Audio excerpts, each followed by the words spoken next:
Oh, hi there. It's Marcus from betterdaybuilder.com. And today, in our book review, we're going to be going over The Subtle Art of Not Giving a Fuck by Mark Manson. Excellent book. I just finished it yesterday. It took about a day to go through.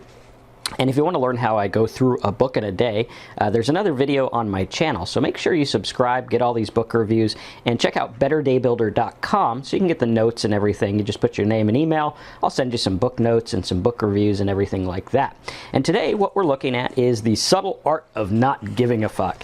And this book is pretty good. It talks about self-help and self-development and personal development in a different way, you know, because a lot of like self-help stuff out there is really fluffy and doesn't really give you substance. The essence of it is, hey, you know what? Just think positive and act like you've made it until you actually make it. And every setback, you know, make lemons into lemonade and all that stuff. And what Mark is doing here is he's taking a different approach, and he says right here on page 3, and this is probably going to be a long book review. As you can see, I've got lots of notes here. What he says on page 3 is that self-improvement and success often occur together, but that doesn't necessarily mean they're the same thing. I think this is important because a lot of people think that self-improvement is for the goal of making money, right? Success, gaining, status, everything like that. But they're not exactly the same thing. Self-development and money are two completely different things. You could be a fully developed person, living a good life, happy as a clam, and you could be broke, right? It doesn't matter, right? It just depends on what your values are about, and that's what he goes on to talk about in this book. You'll see also on page 5, he talks about trying and things like that and getting overly attached to certain things. And he says, while there's nothing wrong with good business, the problem is that having too many fucks or giving too many fucks is bad for your mental health. It causes you to become overtly attached to the superficial and fake, to dedicate your life to chasing a mirage of happiness and satisfaction. How often in life are we chasing a mirage and chasing this fake satisfaction that we're never going to get? You know, it's like the whole American thing where it's like, you know, the pursuit of happiness, right? Why do they say pursuit? Because really no one knows what happiness is, and no one can define that except for you. And by the way, everyone's looking for some utopia where there's no bad, right? Happiness is defined by no bad in many people's views. And what this book is talking about is enjoying the now and enjoying the process that life is. He says on page 6, you get anxious about confronting somebody in your life, right? This is talking about confrontation, whether it's on Facebook or wherever it is. And he says the anxiety cripples you, and you start wondering why you're so anxious. So you get anxious about confronting someone, and then you get real anxious, and now you're becoming anxious about getting anxious. Oh no, doubly anxious. Now you're anxious about your anxiety, which is causing more anxiety. Quick! Where's the whiskey, right? Now, luckily for me, I don't drink anymore, but this pretty much summed up my life before. I had gone through life trying to describe away everything, trying to understand the meaning behind the meaning behind the meaning of why I felt a certain way, instead of just going through life. And that's kind of what he's talking about here, is how to do that. On page 11, he says, suffering through your fears and anxieties is what allows you to build courage and perseverance. Now, this was a really important one to me because for me, for years, I tried to repress what I thought was bad. You know, I had this anxiety. I thought it was bad. I tried to repress it. I tried to fight it. I had these bad feelings. I thought I was a failure. And I tried to repress everything. And by all outside looking in, you would think that I was successful. I had my house, I had everything, but I wasn't necessarily happy, and I was absolutely a neurotic mess. And what he's saying here is, instead of trying to fight this stuff, which is counterintuitive, right? Trying to fight anxiety is only going to make anxiety worse. Trying to fight the feeling of failure is only going to make failure worse. And he's saying here that if you suffer through your fears and anxiety, right? Our fears and anxieties are there for a reason, right? They're there to teach us stuff. They're there to be a barometer to show us, are we growing? Are we stagnant? What's going on? Right? And oftentimes in our feel-good, hopped up on psych meds type of culture, a lot of stuff is about numbing the pain rather than just living life the way it is, right? You look at a guy in the field, and this is an example. He says, you know, you go to the guy in the field, and, you know, he's like, he has a hard day at work. He comes home, and he's like, well, you know, I'll just relax because tomorrow I go do it again. This is life. This is what it is. And he goes on to talk about how oftentimes we view success as this big, grand thing. And if you're not making mountains move, then you haven't arrived, right? And a lot of people believe this, and it makes them crazy because they're like, well, you know, my YouTube channel has like 5 views, and no one's reading my blog, and no one's looking at my book, and no one cares about what I have to say. But the fact of the matter is are you enjoying doing it?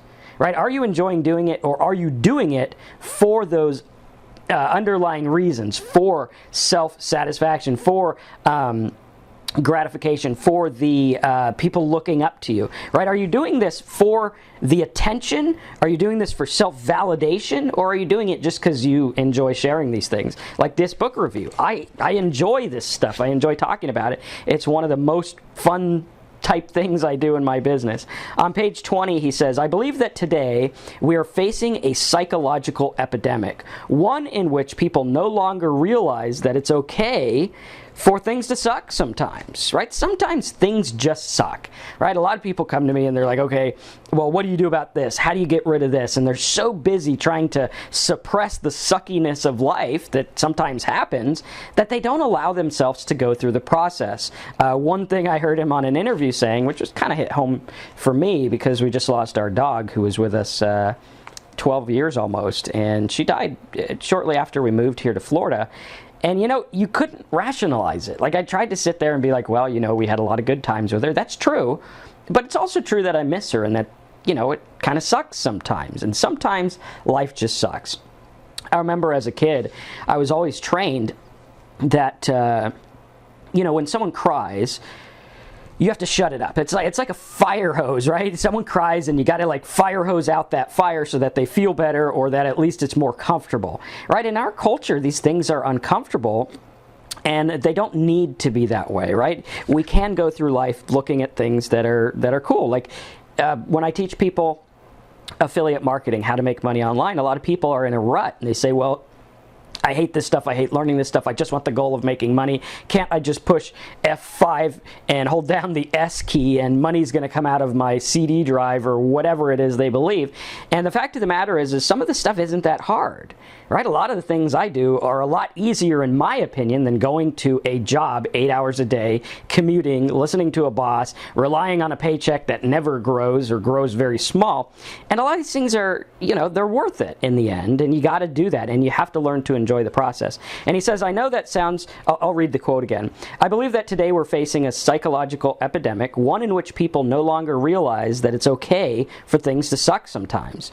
I know that sounds intellectually lazy on the surface, but I promise you, it's a life and death sort of issue, right? And it is, because a lot of the things that we look at today, you know, you look at alcoholism in my own life, alcoholism throughout our country, throughout the world, and a lot of it is numbing things that don't really need to be numbed. 3 years ago, had my dog passed, I would have been straight to the bar. I probably would have been on a week-long bender, and nothing would have gotten better.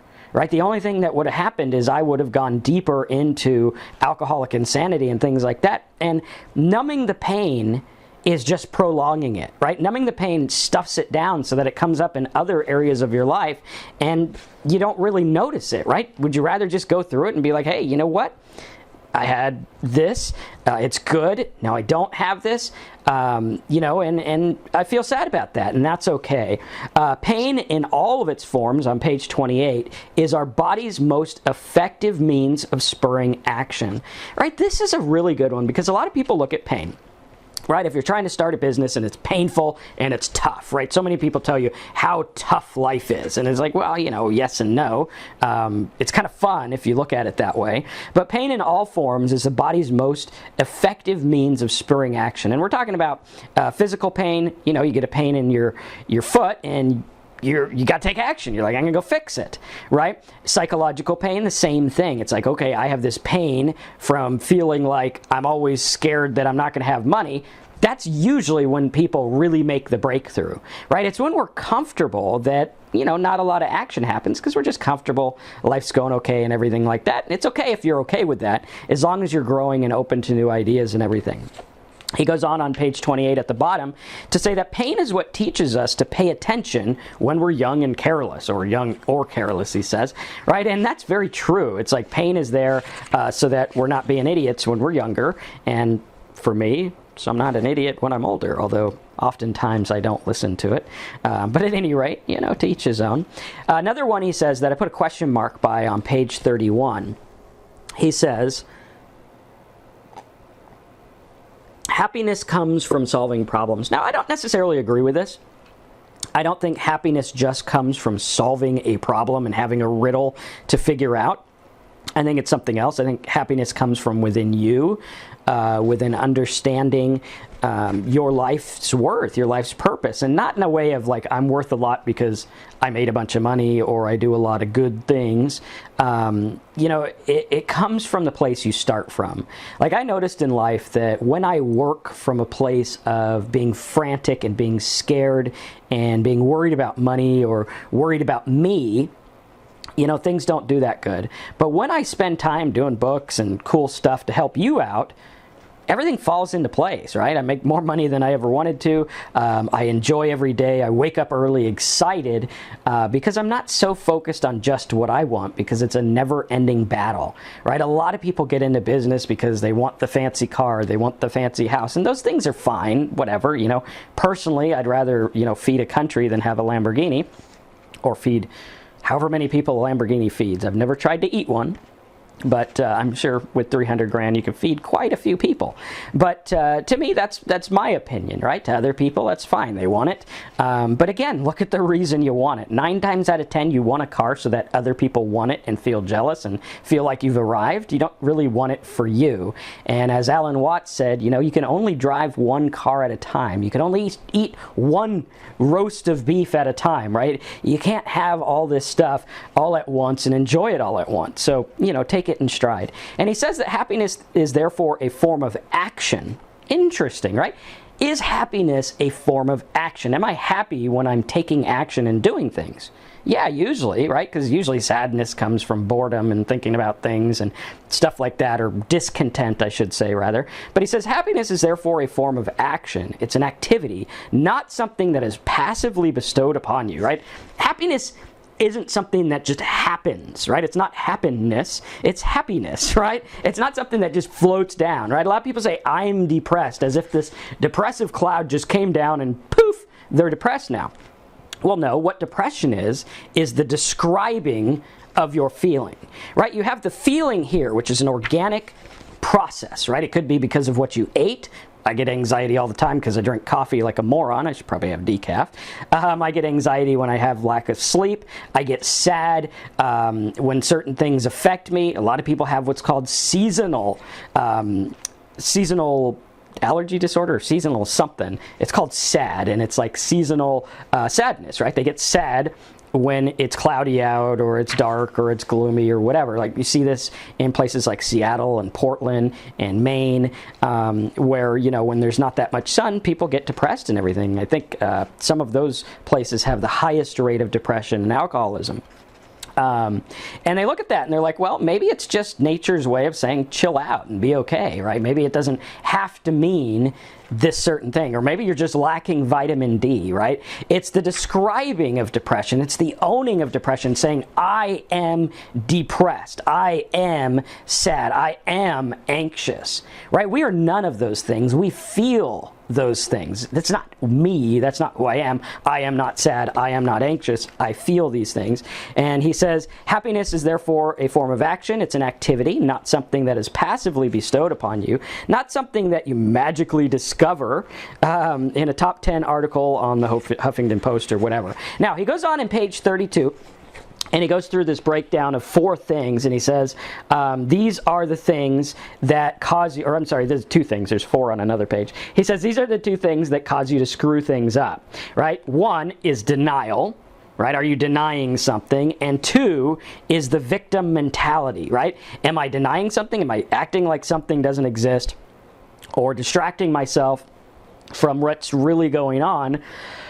Or am I being a victim? I am denying the fact that, maybe I just suck at doing this certain thing and I should stop, right? Like, if I went out for basketball, when I was in 5th grade, I went out for basketball, and I was so short, I came up to like, barely past the waist of the other guys. I was tiny, right? And they called me the secret weapon because, it was cute and everything. But the fact of the matter is I sucked. Right, I think I made one free throw shot, and it was a granny shot, and I felt like an idiot, but everyone cheered. And they were just kind of like, hey, you know what, Marcus, whatever, he's the short guy, you'll be on the bench, we'll put you in when we're like up by 100 and let you run around and have fun.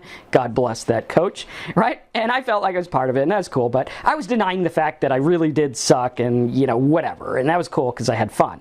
Or is it victim mentality? Could I have said, well, I was born short and this and whatnot, or I'm not making money because of this, or I'm not happy because I don't have, or I'm not content because of this, or I'm sad because it's not bright outside and it's cloudy and rainy or whatever. On page 33, he goes on to say that many self-help gurus teach new forms of denial, right? A lot of people teach this, like positive thinking. Sometimes it's okay to think things are bad. Sometimes it's okay to not act like you are the center of the universe, because you're not, right? If you're the center of the universe is pretty damn crowded because there's 7.2 billion other people. Get over yourself. And I think that's the idea behind this book, is he's saying, get over yourself, right? These self-help gurus are like, hey, you're the greatest. You're going to conquer the world. You're going to do great. And that's fine. But let's look at people, and let's look up to people, not like the boisterous ass who's out there parading how great he is and how you can do, right? Because he's got all this stuff. Let's instead look at the people like Mother Teresa, who are like, I'm going to help people regardless of whether the camera's on me or not. I'm going to feed people and do good things regardless of whether people notice or not. So much of our life is hell-bent on what people are going to notice, right? Are you building a business? Are you trying to do this stuff because you want people to notice, hey, Marcus has arrived. Check that Marcus out, that badass dude. Such a cool guy. Or are you doing it for you, right? Are you doing it for you to say, hey, you know what? I don't care. This is what I want to do. I want to sit in my backyard office, even though it's like 40 degrees in Florida, and I got a little space heater, and that's about it, right? It'll probably stall out like it did yesterday, but it is keeping my coffee warm, so that's good, right? But am I doing this for me, or am I doing it for you? Am I doing this for your approval? Well, sometimes I do, right? I look at the comments of the videos, and I'm like, one guy commented, like, a couple days ago on my sobriety website, right? And I make the sobriety website because I want to share how I get sober, how I stay sober, and how I live life. And we had this guy on there, and he's commenting about, oh, you look like a fat little woman, and you're ugly, and you don't know anything about sobriety, and have you ever even read this stuff? And it went to my pride, and I felt bad. And I was like, shoot, man, this sucks. What's going on? Maybe there's something there. And I could have easily went into, sadness and say, what's the point of this? I got 5,000 views, and this guy doesn't like me, and whatever, right? Or I could say, you know what? I don't do it for that one guy. I do it for the whole, and I do it for myself also. And we got to look at that, because so many self-help gurus, as he says on page 33, teach you new forms of denial and pump you up with exercises that feel good in the short term. Get up and jump and yell and roar like a tiger and be happy and whatever, and go ask that girl out or whatever. But we don't realize, and we ignore, that it could be an underlying issue, right? A lot of these things, and this is something that I'm a big student of, and post your comments if you like this stuff. I'm a big student of transformation. Before I get sober and throughout my life, I've had these times where I went through transformation. When I first started trying to make money, I was depressed. I was terrified when creditors called. And this was before the laws were there to protect us consumers against creditors.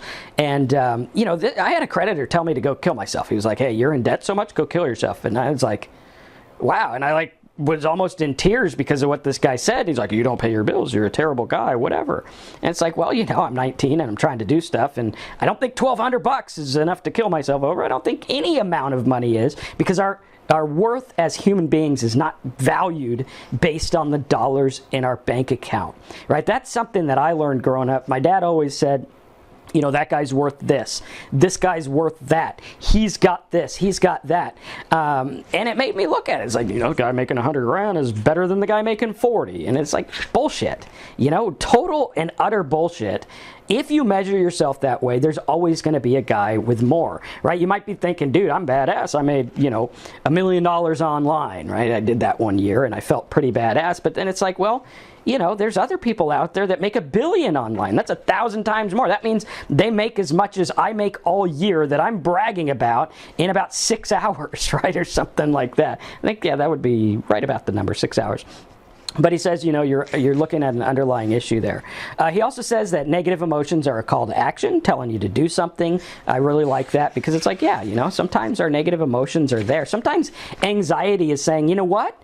Maybe you're anxious because you feel like a fraud, like I did. I felt like I was a fraud because of whatever reason, right? I'm a fraud because I don't have everything people think I have, or I'm not this person people think I am, or they ask me for advice and really inside I'm like shivering like a leaf because I don't know how to fix my own problems. And I felt like a fraud. And it's like, we look at this and that is propelling me to take action, to say, you know what? Do something that you're proud of. Do something you're worthy of. Don't just feel like you're the greatest, baddest mother lover alive. Go out there and freaking do something. Not just so you could feel better, but do something to be better. Right? Be the change that you want to see in the world. Go out there and do something. Instead of going there and telling on people on Facebook how wrong they are, be the change you want to see and talk about things that are good and go do good things. And he says on page 39, and it took me a long time and a lot of struggle to finally figure out why I actually didn't want it, or I didn't actually want it. Right? And he's talking about his life. He wanted to be a rock star and play in bands and everything. And it took him a lot of journey to figure out, hey, you know what? I don't really want that. I actually want a family and whatever. He says on page 40, and I didn't necessarily agree with this one, but on page 40 he says, who you are is defined by what you're willing to struggle for. Okay, what you're willing to struggle for I think is a good thing, but I don't think we're defined by what we're willing to struggle for. I don't think we're defined, actually. I don't think you can define a human being. We don't know the intents. We don't know the desires. We don't know what they came from. We don't know anything, right? We don't know what they think about all day. So we can't define anyone. So first, let's get that out of the way. Like, you look at politicians and stuff, and that guy is this. He's a narcissist. Well, I don't know. He does narcissistic things, but I don't know if he's a narcissist. I have no idea, right? And you say, with this part, a lot of things we say is like people willing to struggle. Okay, you're defined by what you're willing to struggle for. Yes and no. But there's also the idea, when people look at making money and doing business and stuff, there's also this truth that some people just fall into things, right? Some people just get lucky. Some people put in the same amount of work as you and they just get lucky and they can't describe it. But unfortunately, that's the measure of success. So we go all ask them and they're automatically the guru and whatever. But not always the case, right? I don't think every 20-year-old who comes up with a startup has life lessons for us all. They might have some lessons, and there's always something to learn. But I think we need to get our priorities straight on that, right? Like the self-help guru who's never done anything other than teach people self-help. Okay, maybe let's look at that. Maybe let's take a look and say, well, is this the person I should listen to right now? And it's not always the loudest voice in the room that you should listen to. Oftentimes, it's the most quiet person in the corner that's going to give you the best advice. But a true and accurate measurement of one's self-worth is how people feel about negative aspects of themselves. I don't really think that either. Like, is our measure of self-worth the way that we look at the bad things in our life or the negative aspects or the negative traits that we have? Not necessarily. Again, I think it's deeper than that. But good, it's interesting. He wrote it down, and I think it's a good thought. He goes on to say these two things. He says that entitlement plays out in two ways. Now, entitlement is a big thing in our culture. A lot of people look at it, oh, those entitlements, those people that don't work, those lazy people, whatever. Personally, I don't think they're lazy. Like a lot of people, and in his book, he talks about millennials and stuff like that. And I mentioned this in another book, or another book review. And he's saying how millennials, feel a certain way. And a lot of people talk about these millennials that were born and how they don't want to do anything and they're lazy and whatever. Or what if they're just born in a time where they fear that what you had is not available for them? right? What if they're there and they're just like the people that are going into retirement now? People in retirement are like fearing irrelevance. Am I irrelevant? I can't use a phone. I can't watch the TV. I can't use the TV or remote or whatever. And I'm feeling like I'm becoming irrelevant. I'm not working. I'm not contributing to society or whatever, right? But the fact of the matter is as a retired person, I think there's a lot to learn, right? My favorite people to talk to are like 90-year-olds because it's like, well, what did you learn about? I mean, you lived when there was a time before TV. I'd rather listen to you than some kid who, knows how to program phones or whatever, which is cool. Sometimes we need to learn to program phones too. But he talks about entitlement, and I don't think either is entitled. I don't think these people are entitled or whatever. I think entitlement is deeper. And I think the millennials are feeling the same thing. It's like, well, there's not jobs out there for everyone, right? There just simply isn't enough to do that's going to warrant paychecks for everyone, right? So the system has to change. And I believe that that's what we're at politically in America. Is there's a shift that's happening, and it's like, okay, we need to realize this and say, what are we going to do about it? We need to realize this and say, well, the old ways aren't working anymore, right? Like, I don't think it's good to put pipes and oil everywhere. Let's figure out ways to not destroy the earth. Let's figure out ways to help. Let's figure out ways to make people feel better and understand this stuff, and not feel better in a sissy-ass, jump up and down at the convention kind of way, but feel better in a way like, hey, I'm coming from this place of strength so that I can help others and do cool stuff. And he says that entitlement plays out in one of two ways on page 55. One, you say, I'm awesome and the rest of you all suck, so I deserve special treatment. Or two, I suck and the rest of you are awesome, so I deserve special treatment. Either way, it is narcissism, right? Whether you're self-wallowing or whether you're self-loving, right? Hopefully you don't do too much of that. But either way, it is a form of narcissism. He says, it just means that you're not that special, right? We're not. Okay? Get over it. Once we get over it, the weight has been lifted. It's like, well, I'm just one of 7 billion. Let's just do what we do. If you want to do good, do good. Just don't do bad. Being bad sucks. And that just spreads negative stuff. And, we don't need more of that. There's plenty of that. Page 57, the more exposed we are to opposing viewpoints, the more we seem to get upset that other viewpoints exist, right? So in life, you got all these viewpoints on the news, on your friends, in your online stuff, whatever. There's all these viewpoints. And a lot of people get frustrated about other viewpoints, but what if we could learn from them? Right? What if I don't have all the answers? What if I don't even have 1% of the answers? What if I don't have 0.1%? And I don't, and neither do you. So what if we were able to listen to someone else without taking offense? What if I could say, well, hey, check this out. This guy might have a point. Another thing he says is the vast majority of life is unextraordinary and indeed quite average. And he quotes Alan Watts, but I want to bring up a different Alan Watts thing because Alan Watts is like my dude. I like that guy, right? And good philosopher. And he says, it's kind of like life. When you're a kid, you're born and you look forward to things, right? It's like, I'm going to have a birthday. I'm going to have Christmas. I'm going to have this. And your whole life is about looking towards these things that you forget what is now, right? You forget to enjoy it. So we're looking so forward to the new bike that we're going to get for Christmas or whatever. And we're kids and we're like, yay, new bike. And the new bike comes and we probably use it like 10 days or we use it all the time or whatever, but we don't enjoy it as much because we're waiting for the next thing, right? And that's the same way life is. We're always waiting, always looking, and we forget to enjoy right now, right? How can we enjoy right now? How can I enjoy this time with you? How can you enjoy this time with me? How could you enjoy your commute? I mean, for a lot of people, you're commuting 30, 45 minutes a day each way to get to work, and you hate it. And you're like, shit, I hate work. I don't want to go to work. Work sucks. Well, work puts food on the table and it's part of life, so that's good, right? Feel good about that. You're like, hey, dude, I just spent time so I can get eggs so my kid can have some eggs. That's good, right? Unless your kid's allergic to eggs, in which case, maybe you're getting soy eggs or something. But at any rate, right, we look at it as a good thing. In the commute, you could literally get a degree, not an official degree, but you can learn a lot of stuff from your car. You can listen to my book reviews every day. We have on betterdaybuilder.com, we have a little thing where you could learn how to download the YouTube videos as MP3s, put them in your car, put them in your iPad, iPhone, whatever thing you have, or Android or whatever. On page 6, so betterdaybuilder.com to get that. On page 62, your actions actually don't matter that much in the grand scheme of things. It doesn't.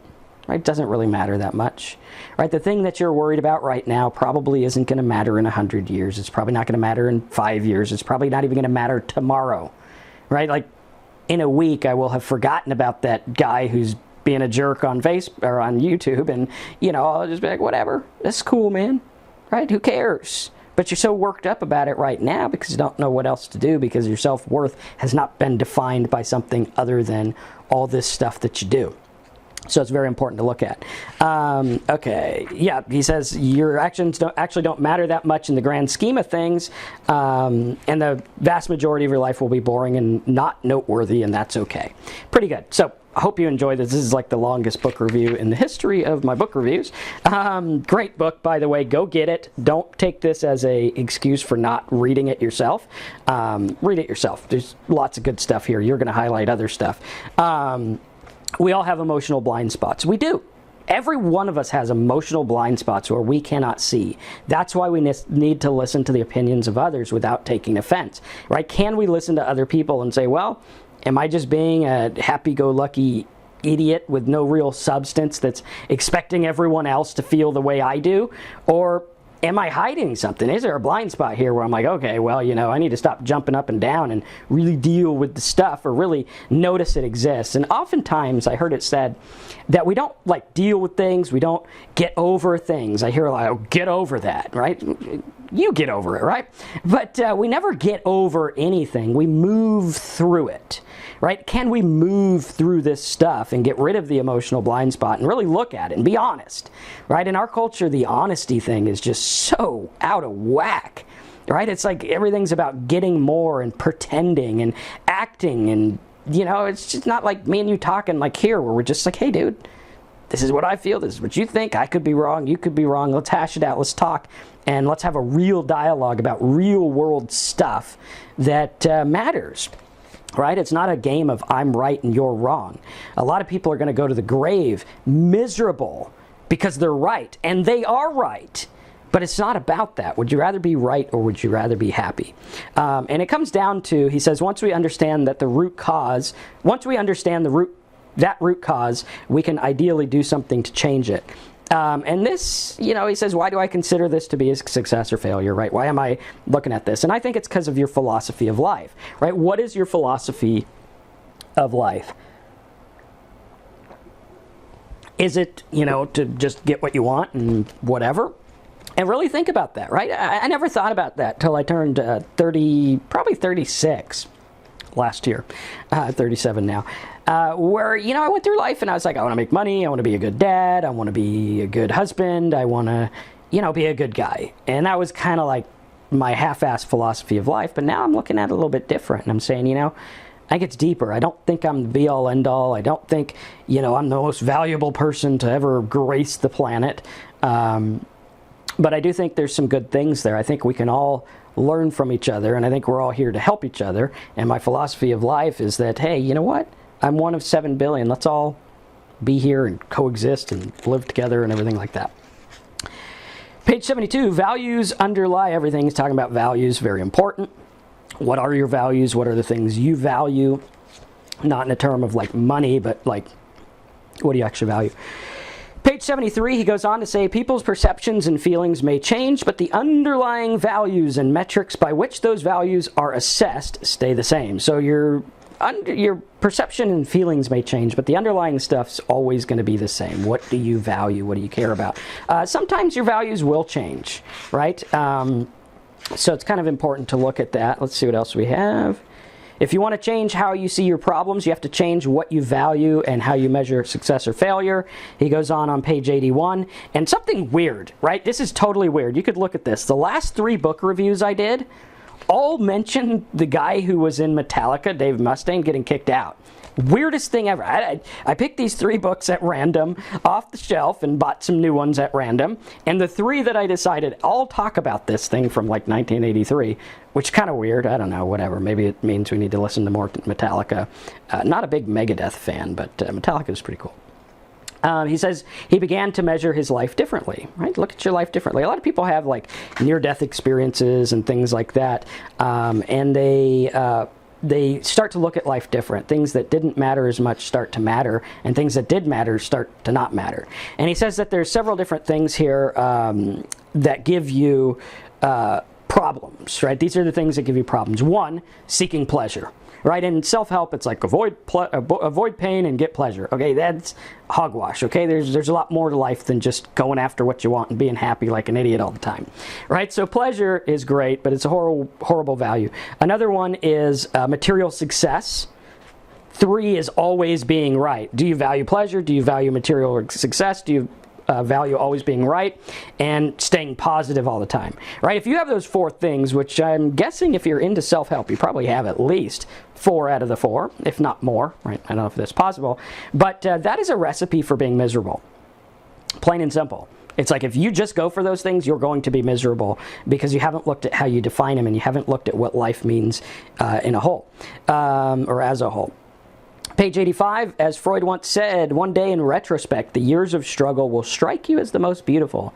Isn't it interesting how we look at the struggling years? It's like, that's the best, right? Like me and my wife, struggling through things, living in an apartment, being together all the time with not much money and working and playing around with our kids and stuff. Those are some of the best times, right? Then I got all stressed out about having houses and cars and all this other stuff, and it's like, what happened? What happened? When did I get spun out to think it was bad, right? I remember people told me, oh, you don't work, you're just playing baby. I'm like, well, isn't that kind of cool? I like to play baby if I don't have to work and things are paid. I might not be the richest dude in Babylon, but, I like it. And that's really what it comes down to. He talks about defining good values and bad values. Good values are reality-based, socially constructive, immediate and controllable. Bad values are superstitions, very, very important. We're going to talk more about that. So, 2, socially destructive and not immediate or controllable. Okay, so those are the definition of values. Here's a big one. I'm going to try to read it all for you. He says, I see life in the same terms. We all get dealt cards.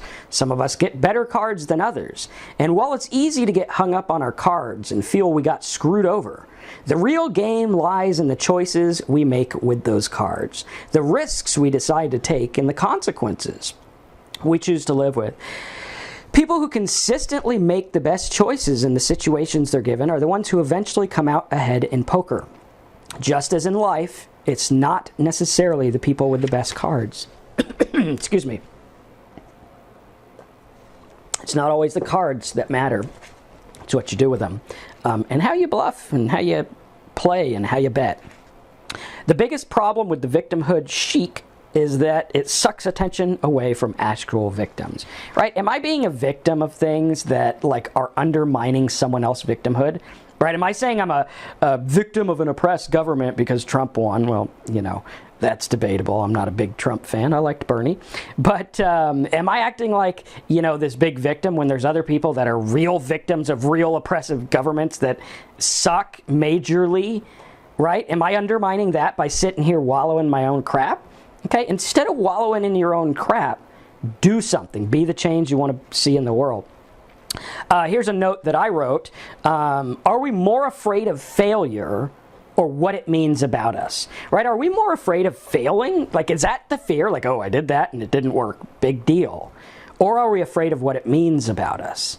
Right? And it's very important to look at because so many people are afraid of what it means about them as a person, and it doesn't mean anything. All it means is that something didn't work. Big deal. Right? Being wrong opens us up to the possibility of change. Right? Are you willing to be wrong? I am. I could be wrong. I could be wrong all the time. I probably will be. I'll probably look back on this video when I'm doing a digital book review when books are floating in space in 20 years, right? And I'll probably be like, holy cow, there was a lot I needed to learn. I was 37. I thought I knew everything, but I learned I didn't, and I actually don't. But being wrong opens us up to the possibility of change. You want change in your life?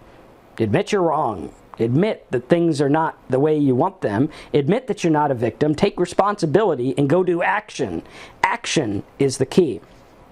Being wrong means the opportunity. Being wrong brings the opportunity for growth. It means not cutting your arm open to cure a cold or splashing dog pee on your face to look young again. Right? Those are all superstitions, things people believed before. It means not thinking mediocre as a vegetable is a vegetable and not being afraid to care about things. Kind of interesting.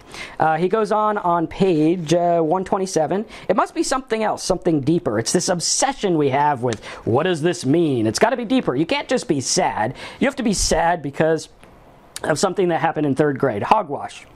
You could just be sad, and that's cool. Sometimes it's better not to just dive into these things because there's nothing there, right? Some psychologists make a good living trying to convince people that, oh, you need to go back into this and figure out this and go into the energy that was your 5-year-old self or whatever. And sometimes we just need to do. Sometimes we need to just say, you know what? Right now I'm okay, and right now I'm responsible for taking action. The man who believes that he knows everything learns nothing. Very important. The more something threatens your identity, the more you will avoid it. This is an important one because our identity is wrapped up in a lot of things. For some people, their identity is wrapped up in money. Mine was for a while.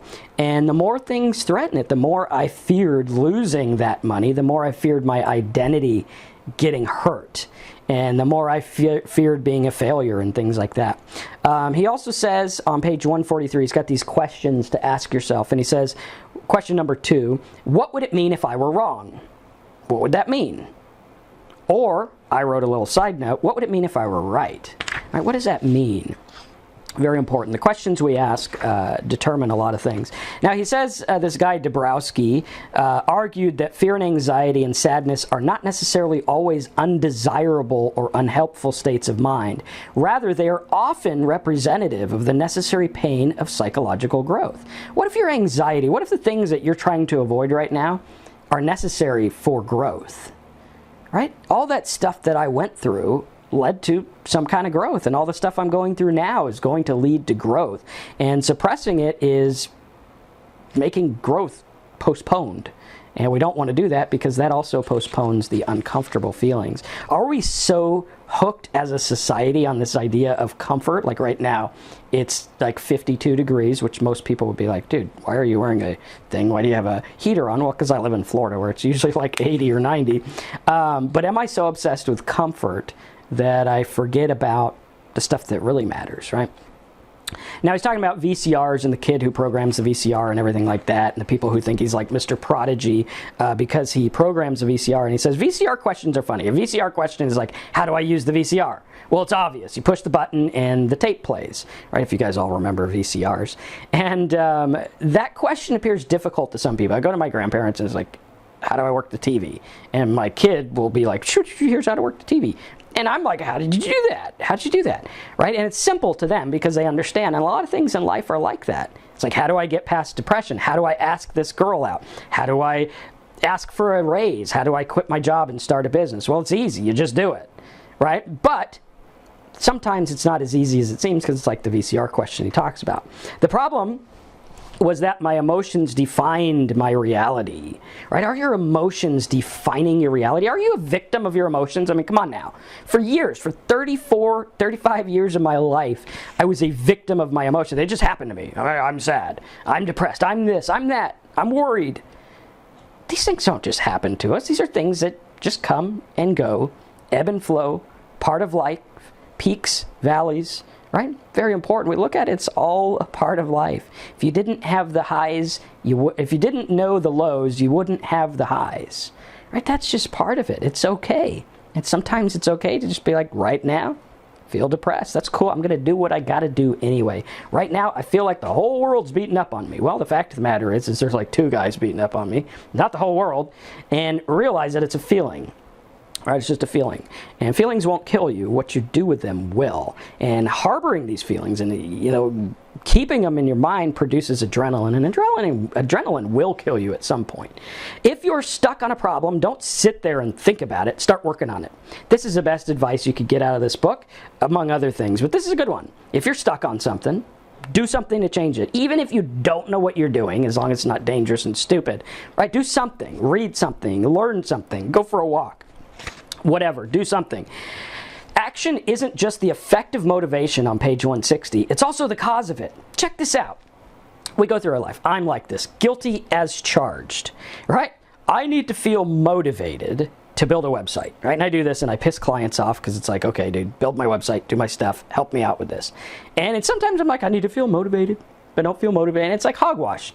Do it and you'll feel motivated, right? Doing the little step makes you feel motivated. Like getting up and signing up for a gym makes you feel motivated. Going to the gym and lifting one weight will make you feel motivated. It's a small goal that gets the ball in motion. But so many people are waiting for the feeling of motivation, right? I feel like now is the time from heaven to start my business. I feel like now is the time from heaven to do this. And it's like, well, no, that's not going to happen. You got to get up and do it. And now it'll be the time because you're doing it, right? Sometimes action is more important than words. And that's what he really goes on to say. He talks about death and things like that. Very good book. Get it. Read it. Chapter 1 has the F word a lot, and it's annoying. But once you get past chapter 1, which is good, you got to read it to get to chapter 2. It gets really, really good. Excellent, excellent book. I like it a lot. So go get it. But again, the takeaways are, what's he trying to say? The subtle art of not giving a fuck. He's trying to say that oftentimes, not only do we just give attention to things that don't deserve our attention, but we also try to define those things as what they mean, right? Do I give a shit about everything that comes across my path, or can I just live life and say, these things happen. This is part of life. Your car breaks sometimes. Sometimes you're broke. Sometimes you're rich. Sometimes rich people go broke. Sometimes broke people go rich. It's a matter of ebb and flow. And when you live your life defining yourself by everything that happens, and when you live your life saying, when I feel this, then I will do this. When I'm rich, then I'll donate. Bullshit. Bullshit. If you're not donating right now, if you're not doing something right now to help others, you're not going to do it later. It's something ingrained. You need to change your values to where you're like, I value that more than the fancy car or more than this. And I'm guilty of this too, right? I don't donate as much as I should. I don't do as much as I should. But I'm okay because I'm progressing and I'm learning, right? As long as we progress and we learn and we do that, we be the change we want to see, and we look at life differently, not as something that happens to us, right? Life doesn't happen to you. You're going through it. It's very important to look at because a lot of people have this all twisted and they're trying to say, well, why do I feel that way? Well, why do I feel that way about feeling that way? Well, why do I feel that? And it's just a neurotic mess. And right now we need to say, that's the end. I'm going to live the way I'm going to live, and I'm going to do the things that I'm going to do, and I'm going to start right now. So what can you do right now to change the way you feel? Right? Can you go do something to be motivated? Can you set up a website? Can you buy a domain name? Shoot. Can you learn how to check your email? Can you learn how to do something cool? Can you ignore posting negative crap on the internet? Right? How many times can you just delete that and say, yeah, it probably doesn't matter? Can I not give a shit about that? Yeah, I think I can. Let's give a shit about what matters. Thanks again for watching. Go over to betterdaybuilder.com. Get the rest of these book reviews. Get a list of audios and things you can listen to. And also, I'm going to be coming out with a video right after this one that's going to be entitled How to Read a Book Fast, How to Read a Book in a Day. Really cool. It's going to have some tips that are different from the other videos I've seen because I think my way works for me and it might work for you. So, betterdaybuilder.com, put your name and email in, join the list, get on the book club, let's have fun, let's live a good life, and make some money if that's your thing. Thanks again for watching. I'm Marcus, and I'll see you in the next video.